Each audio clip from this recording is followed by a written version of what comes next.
આજે ગુરુ પૂર્ણિમા નિમિત્તે મંત્રી કૌશિક વેકરિયાએ ફતેપુર ખાતે ભોજા ભગત મંદિર, BAPS સ્વામિનારાયણ મંદિર, મૂળદાસ મંદિર, નાગનાથ મંદિર, નારાયણગીરી મઢી સહિત શહેરના વિવિધ મંદિરોમાં દર્શન કરી ગુરુવંદના અર્પણ કરી હતી। આ પ્રસંગે જિલ્લા ભાજપ પ્રમુખ અતુલ કાનાણી, શહેર ભાજપ પ્રમુખ ધોરાજીયા, જિલ્લાના આગેવાનો તેમજ મોટી સંખ્યામાં ભાજપના કાર્યકરો પણ ઉપસ્થિત રહ્યા હતા। તમામે ગુરુજનોના આશીર્વાદ મેળવી સમાજમાં શાંતિ, સમૃદ્ધિ અને સૌહાર્દ જળવાઈ રહે તેવી પ્રાર્થના કરી હતી।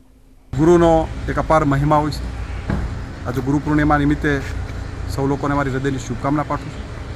અને ભગવાન અને ગુરુના ચરણોમાં વંદન પણ કરું છું અને સાથે આશીર્વાદ પણ માગું છું કે અમરેલી જિલ્લા માટે કાયમિક માટે સૌનું આરોગ્ય, સૌનું આરોગ્ય સુખમય રહે